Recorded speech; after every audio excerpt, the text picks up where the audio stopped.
Ya, pemirsa, perdagangan saham di Bursa Efek Indonesia baru saja berakhir. Kita akan membahasnya bersama analis Sukor Asset Management.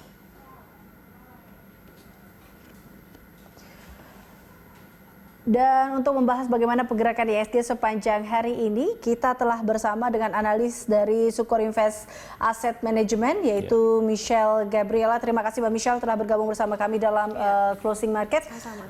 Mbak Michelle, ini kalau kita lihat Bursa Efek kembali menghentikan, ini ada halt, trading halt tadi.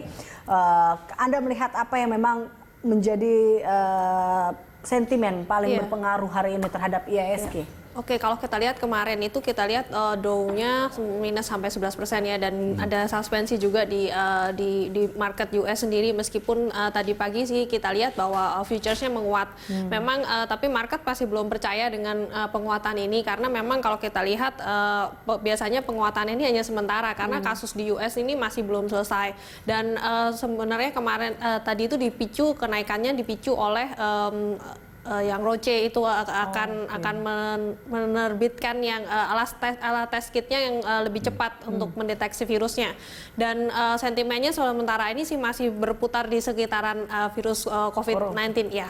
Apakah ini juga terpengaruh dengan apa yang disampaikan oleh pemerintah bahwa penanganan virus corona ini akan sampai 29 Mei, artinya masih cukup lama ini?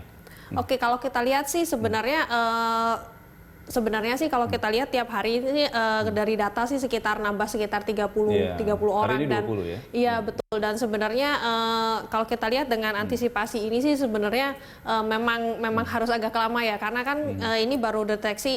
Kalau kita lihat di China, di mana-mana negara-negara lain itu biasanya awalnya memang 30 nanti biasanya menaik, dan sementara dari BIN sendiri kan mengatakan bahwa puncaknya di bulan Ramadan.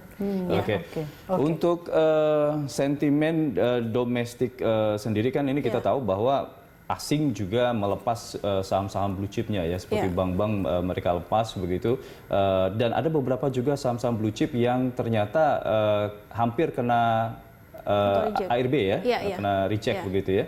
Itu bagaimana? Iya, oke. Kalau kita lihat sih kalau auto reject itu udah pemandangan berhari-hari ya, dan sekitar sejak kasus corona di Indonesia ini makin parah. Jadi memang kalau kita lihat juga sebenarnya ini nggak fundamental, tapi memang sentimen ini mendrive bahwa sebenarnya pelemahan ekonomi dan sebagainya juga dari US-nya sendiri baru turun cukup dalam, jadi kita juga ikut turun. Jadi sebenarnya lebih ke arah situ sih. Kalau kita bicara fundamental, book value kita sama harganya setara 2008 kita.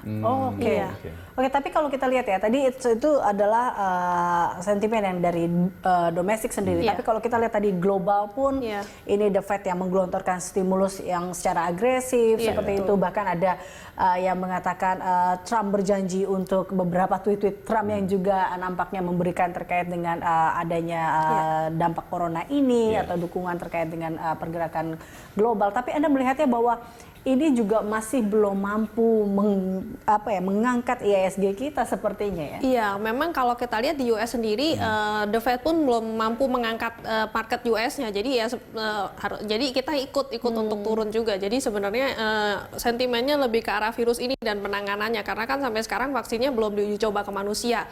Dan untuk sampai saat ini juga di US sendiri kasusnya udah mencapai sekitar 7.000. Jadi ya itu cukup dalam ya. Jadi kalau global slowing down itu biasanya salah satu pengaruhnya dari US, apalagi ini gantian ya. Jadi yang awalnya China slowing, lalu nggak lama US slowing, jadi ini slowingnya jadi lama. Harusnya kan kalau misalnya di konten di China sih sebenarnya 3 bulan lalu selesai, tapi ini kan karena udah masuk ke US jadi bisa 6 bulan lah. Baik. Kita beralih ke sektor-sektor. Ini kita salah satu sektor juga yang cukup mempengaruhi pergerakan IHSG yang akhirnya terjun bebas ya hari ini atau berada di zona merah. Gitu ya. Ini Anda melihat bahwa sektor industri dasar juga nampaknya melemah cukup dalam hari ini. Kita lihat 5,83%. Nah, Anda melihat sektor ini pun dan beberapa sektor lainnya yang cukup mendorong pelemahan IHSG apa aja? Oke, kalau kita lihat pendorong pelemahan IHSG sebenarnya dari big cap, dari perbankan semua hari ini hampir semua sih kecuali BRI itu auto reject bawah ya. Jadi itu juga salah satunya karena itu kan market cap-nya besar. Apalagi BCA dan Unilever tadi juga ditutupnya cukup dalam sekitar 6%, ya 6%, 6,5%. Jadi kalau kita lihat sih sebenarnya dua itu ya yang salah satu penggeraknya karena kan market cap-nya paling besar ya. Jadi ya salah satu yang paling besar. Jadi itu memang penyebab kita tradingnya turun. Tapi kalau misalnya kita bicara penurunan ini sebenarnya sudah dari tadi pagi sih sebenarnya dibuka sudah auto reject bawah sebenarnya.